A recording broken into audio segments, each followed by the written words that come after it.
de Estudio Bíblico con nuestro maestro el Dr. Lehman Strauss. Este estudio es el resultado del tiempo personal con el Señor, el ministerio pastoral y la experiencia en conferencias bíblicas del Dr. Lehman Strauss. Él nos instruye y alienta con la enseñanza de la palabra de Dios. Ahora, el Dr. Strauss. Muchas gracias. Estamos desarrollando Romanos y especialmente el capítulo 4. ¡Qué epístola maravillosa! Es el fundamento de nuestra fe. Bienvenidos mis amigos ahora de Estudio Bíblico, y desde ya muchas gracias por sintonizarnos, gracias por su interés en estudiar la Escritura, y espero que este sea un día de victoria y de bendición para cada uno de ustedes. Como les digo, vamos a continuar con la epístola de Pablo a los Romanos y el maravilloso tema de la justificación por la fe. Así que tenga su Biblia allí a mano y vamos a considerar esta porción tan relevante de las Escrituras. Pero antes, como siempre, vamos a orar. Amado Padre, te agradecemos por habernos dado un día más de vida. Qué privilegio que es estar vivo y poder servirte, poder tener comunión contigo, Dios, por medio de la oración. Gracias por tu palabra y por este hermoso tiempo que podemos pasar estudiándola junto a nuestra audiencia. Señor, te pedimos que sigas utilizando este ministerio para tu gloria y la edificación de cada oyente. Lo hacemos en el nombre del Señor Jesucristo. Amén. Mis queridos amigos, voy a dar lectura a Romanos capítulo 4, versículos 13 al 25.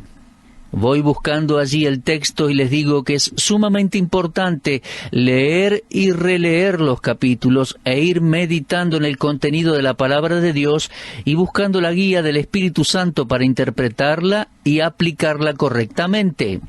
Romanos 4:13 dice: porque no por la ley fue dada a Abraham o a su descendencia la promesa de que sería heredero del mundo, sino por la justicia de la fe. Porque si los que son de la ley son los herederos, vana resulta la fe y anulada la promesa. Pues la ley produce ira, pero donde no hay ley tampoco hay transgresión. Por tanto es por fe, para que sea por gracia, a fin de que la promesa sea firme para toda su descendencia, no solamente para la que es de la ley, sino también para la que es de la fe de Abraham, el cual es Padre de todos nosotros delante de Dios, a quien creyó, el cual da vida a los muertos y llama las cosas que no son como si fuesen. Él creyó en esperanza contra esperanza, para llegar a ser padre de muchas gentes, conforme a lo que se le había dicho: así será tu descendencia. Y no se debilitó en la fe al considerar su cuerpo, que estaba ya como muerto, siendo de casi 100 años, o la esterilidad de la matriz de Sara. Tampoco dudó por incredulidad de la promesa de Dios, sino que se fortaleció en fe, dando gloria a Dios, plenamente convencido de que era también poderoso para hacer todo lo que había prometido, por lo cual también su fe le fue contada por justicia. Y no solamente con respecto a él se escribió que le fue contada, sino también con respecto a nosotros, a quienes ha de ser contada. Esto es, a los que creemos en el que levantó de los muertos a Jesús, Señor nuestro, el cual fue entregado por nuestras transgresiones y resucitado para nuestra justificación. He leído Romanos 4, 13 al 25. El gran tema que Pablo viene desarrollando es la justificación por la fe, y parecería que la enseñanza del capítulo 4 no tiene fin. Francamente, mis amigos, no esperaba emplear tanto tiempo por radio viendo Romanos 4, pero cada vez que lo leo se me hace más y más precioso. Miren, desde el último programa estuve leyendo el capítulo 4 y encontré algo más, algo que estuvo siempre presente pero que yo no le había prestado atención. Se trata de la reiterada aparición de la palabra promesa. Por favor, fíjese Romanos 4:13, porque no por la ley fue dada a Abraham o a su descendencia la promesa de que sería heredero del mundo. Ahora versículo 14, porque si los que son de la ley son los herederos, vana resulta la fe y anulada la promesa. Ahora, versículo 16. Por lo tanto, es por fe, para que sea por gracia, a fin de que la promesa sea firme para toda su descendencia. Luego, versículo 20. Tampoco dudó por incredulidad de la promesa de Dios, sino que se fortaleció en fe. Y versículo 21. Plenamente convencido de que era también poderoso para hacer todo lo que había prometido. Qué hermosa palabra de ánimo es esa en nuestro estudio de la justificación. ¿Cómo sabemos que somos declarados justos? ¿Cómo podemos estar seguros de ser salvos? Bueno, mis amigos, porque tenemos la promesa de Dios y eso fue todo lo que Abraham tuvo. Estudiosos del griego nos dicen que hay 2 palabras en el griego que se traducen al castellano como promesa. Hay una palabra que significa promesa y que tiene condiciones, entonces la llamamos promesa condicional. Sería como, prometo hacer esto si prometes hacer aquello. Eso es una promesa condicional. Pero en el griego hay una segunda palabra que significa una promesa hecha desde la bondad del corazón incondicionalmente. Y saben, Dios no le dijo a Abraham, voy a hacer esto si tú cumples aquello. No, Dios le hizo una promesa a Abraham. Se trató de una promesa incondicional. Digámoslo así, es como si Pablo estuviera diciendo que Dios es como un padre. Dios promete amar a sus hijos más allá de lo que éstos hagan. Ahora, desde luego, va a amar a algunos con un amor que lo hace feliz y a otros con un amor que lo entristece. Pero sea como fuere, es un amor que nunca nos dejará. No depende de nuestro mérito, sino del corazón generoso de Dios. Ahora, este es el tipo de promesa que Dios le hizo a Abraham, una promesa incondicional, y todo depende de esa promesa.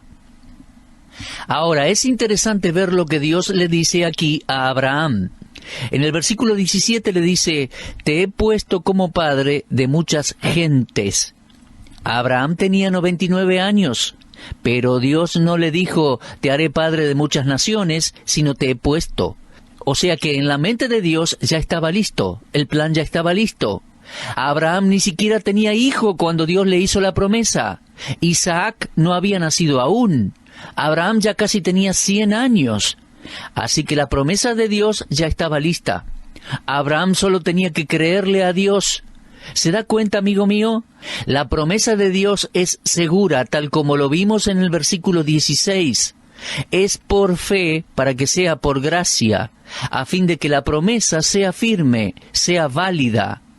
Mi seguridad eterna está aferrada a la palabra de Dios, la promesa de Dios. ¿Cuán importante es eso? Podemos tener la salvación sin importar nuestro trasfondo.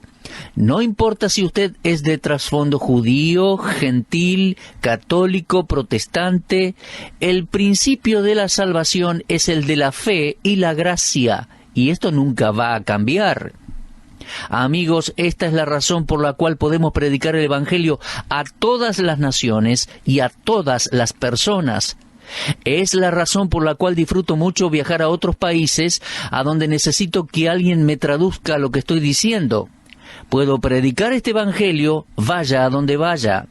No importa cuál sea la raza, denominación, trasfondo, solo hay un camino a Dios y solo una manera en la cual Dios salva a los pecadores, y es por su gracia por medio de la fe en Jesucristo. Usted puede ser rico o pobre, religioso o ateo, no hay diferencia. Esa es la gloria de predicar el Evangelio, tal como lo dice Pablo en Romanos. Muchas personas que llegan a escuchar el Evangelio fueron criadas en hogares religiosos. Muchos siempre fueron a la iglesia, nunca faltaban a la escuela dominical. Sin embargo, muchos no eran salvos. Necesitaban la misma salvación que necesitaba esa persona que jamás entró a una iglesia y un día decidió hacerlo. Cuando uno viene a Dios, tiene una promesa segura. Por favor, subraye esa palabra promesa allí, en capítulo 4. Es por fe, para que sea por gracia, a fin de que la promesa sea firme. Solo esto nos garantiza que la salvación es segura. Hace muchos años que soy salvo y jamás perdí mi salvación. Pequé muchas veces, sí, pero permítame decirle que nunca perdí la salvación, porque Dios hizo una promesa y esa promesa es segura. La salvación, gracias a Dios, es por su gracia y proviene de Dios, y por esa razón es segura. Su salvación, mi amigo, y la mía, al igual que nuestra seguridad, es garantizada por una sola cosa: la gracia de Dios basada en la promesa escrita de Dios. ¿Se da cuenta de eso? Si su salvación y su llegada al cielo dependieran en alguna manera de usted, de su habilidad, de su poder, de sus buenas obras, de su dinero, jamás podría llegar al cielo, mi amigo. Terminaría en el infierno, se lo puedo asegurar. De hecho, cierto predicador que sacó un comentario de Romanos dijo: cuando el hombre era perfecto y estaba en el paraíso, cayó y pecó. En el jardín de Edén, la relación de Adán con Dios estaba basada en un pacto de obras. Adán era libre del pecado, era perfecto, así lo había creado Dios. Él nunca hizo nada mal contra Dios y Dios hizo un pacto con Adán, pero se trataba de un pacto de obras. Él le dijo a Adán: te puedes quedar aquí en el huerto y vivir por siempre si obedeces mi ley. Puedes comer del fruto de todos los árboles, pero hay un árbol del cual no puedes comer: el árbol de la ciencia del bien y del mal. El día que comas su fruto, morirás. Teníamos al hombre perfecto en un ambiente perfecto, podría haber vivido para siempre, pero estando allí, sin tener nada de pecado en su ser, Adán cayó. Aun cuando era perfecto, pecó. Y ahora, mi amigo, dígame, ¿qué esperanza habría para usted siendo tan imperfecto y con pecado en nuestra misma naturaleza humana? ¿Qué esperanza habría si dependiera de nosotros? Si nuestra salvación dependiese en alguna manera de algo que pudiéramos hacer o debiéramos hacer, ninguno de nosotros tendría la vida eterna. Ciertamente Pablo dice en Filipenses 1:6, el que comenzó en vosotros la buena obra, la perfeccionará hasta el día de Jesucristo. Y mis amigos, al llegar a Romanos 8, encontramos el testimonio de Pablo que dice: por lo cual estoy seguro de que ni la muerte ni la vida, ni ángeles, ni principados, ni potestades, ni lo presente, ni lo porvenir, ni lo alto, ni lo profundo, ni ninguna otra cosa creada nos podrá separar del amor de Dios que es en Cristo Jesús, Señor nuestro. ¿Y eso a causa de nuestra bondad? No. ¿A causa de nuestra fidelidad? No, sino porque estamos en sus manos. Ah, mis amigos, no es que nosotros nos aferramos a Él nos aferra a nosotros. Volviendo a Romanos capítulo 4 y versículo 17 dice: te he puesto por padre de muchas gentes, delante de Dios, a quien creyó, y está hablando de Abraham. Dice: el cual da vida a los muertos y llama las cosas que no son como si fuesen. Aquí yace el gran secreto de la doctrina de la justificación por la fe, la verdad en cuanto a la resurrección de los muertos. En Romanos 4, 24 y 25, cuando lleguemos al fondo de este capítulo, leemos al final: sino también con respecto a nosotros, a quienes ha de ser contada. Esto es, a los que creemos en el que levantó de los muertos a Jesús, Señor nuestro, el cual fue entregado por nuestras transgresiones y resucitado para nuestra justificación.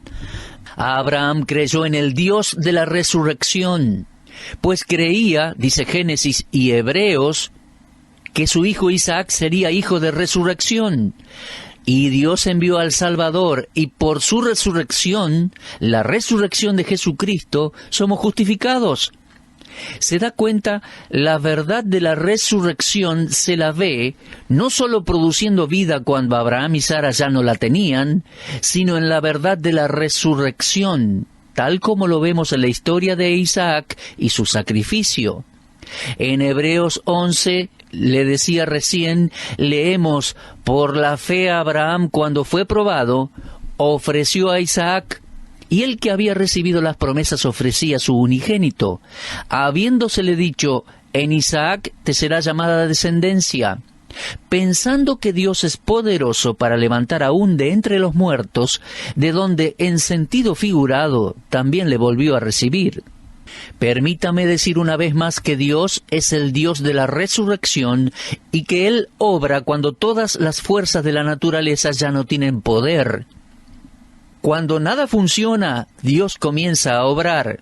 Él obró allí en el caso de Abraham, Sara y su hijo Isaac, y nuevamente en el Señor Jesucristo, tanto en su encarnación sobrenatural como en su resurrección de los muertos. Abraham creyó en la promesa de Dios, en lo que Dios había dicho que haría. Nosotros creemos en Cristo, en lo que Él ha hecho y en su resurrección de entre los muertos. Ahora, en ambas instancias se trata de fe en el Dios vivo y omnipotente que nos libra de la muerte y da vida. La característica de la fe salvadora es que ésta cree las promesas de Dios, inclusive en ocasiones imposibles o absurdas. Sí, mi amigo, fe que confía en las promesas de Dios. Incluso cuando todos los cálculos humanos no dan y el razonamiento dice que no hay esperanza, allí obra Dios. Ese es el significado de la frase, Él creyó en esperanza contra esperanza. Aparece allí en el versículo 18. Cuando ya no había esperanza, Abraham la tuvo. Esa es la verdadera muestra de la fe. Cuando no se ve esperanza alguna, cuando ya no hay salida, pero creemos contra esperanza. Mire, para Dios no fue nada traer luz en las tinieblas. No fue nada para Él traer orden en un universo caótico. Para Dios no es nada dar vida a lo que está muerto. Por eso, no es mucho trabajo para Dios darle vida a un pecador muerto, y a un pecador muerto en sus delitos y pecados. Solo Dios puede suplir esa necesidad. El Señor Jesús dijo, de cierto os digo, el que oye mi palabra y cree al que me envió, tiene vida eterna, y no vendrá a condenación, mas ha pasado de muerte a vida. Lo leemos en Juan 5:24. Mi amigo, escuche por favor, ningún caso es demasiado difícil para Dios. Tanto Isaac como Cristo son prueba de que Dios puede traer vida y también lo es una persona salva. Si usted es salvo, amigo, es una prueba viva de que Dios puede sacar vida de la muerte. Cualquier persona que confíe en el Señor Jesucristo es una prueba del poder milagroso de Dios. Efesios 2:1 dice, y Él os dio vida a vosotros cuando estabais muertos en vuestros delitos y pecados. ¿Ha confiado usted en Dios al punto de creer que Él puede salvarle de la muerte espiritual y darle vida? Reflexione, Dios le ha probado al mundo entero que puede hacerlo cuando resucitó a Cristo de los muertos. Ahora, uno debe permitirle a Dios que genere esa vida, y en el momento en que usted crea en Él, confía en Él, Dios lo hará. Tal como Abraham creyó que Dios podía poner vida en un cuerpo estéril, usted puede confiar en Dios para que vivifique su alma. El que tiene al Hijo de Dios, mi amigo, tiene la vida. El que no tiene al Hijo de Dios, no tiene la vida. Lo dice 1 de Juan 5:12. Confíe en la persona de Dios. Eso es todo lo que usted necesita, mi estimado oyente. Crea en el Señor Jesucristo y será salvo. Dios envió a Cristo a este mundo, a la cruz del Calvario, luego fue sepultado y lo resucitó de entre los muertos. Dios le dio vida a los cuerpos de Abraham y Sara. Dios le dio vida a Isaac. Dios le dio vida al Señor Jesucristo. Y Dios quiere darle vida a usted también. Ese es el punto aquí en Romanos 4, versículos 17 y 18. Dios quiere impartirle vida espiritual a pecadores que se arrepienten. Pecadores que se arrepienten y le creen. Él lo prometió. Crea en Él y tendrá vida eterna en Cristo Jesús. Pablo sigue sus argumentaciones. Maravillosa doctrina de la justificación por la fe. Termina nuestro tiempo por hoy, pero siga leyendo en su casa Romanos 4, avanzando un poquito en la lectura hacia Romanos 5. tema fundamental. Los espero para continuarlo. Será, si Dios quiere, hasta nuestro próximo programa. Dios les bendiga ricamente. Usted estuvo escuchando Hora de Estudio Bíblico con el maestro el doctor Lehman Strauss. Si desea escuchar una vez más este mensaje, visite nuestra página en la internet www.bbnradio.org. Le dejamos la invitación para que el día de mañana nos acompañe aquí, en este mismo horario y punto del dial. Hora de Estudio Bíblico es una producción de BBN.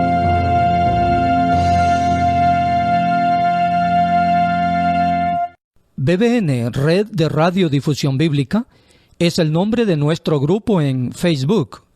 Anímese y forme parte de nuestros seguidores en esta red social. Para esto ingrese a nuestro sitio oficial en internet www.bbnradio.org. Allí aparece la herramienta BBN en Facebook para convertirse en un seguidor de este ministerio. Gracias.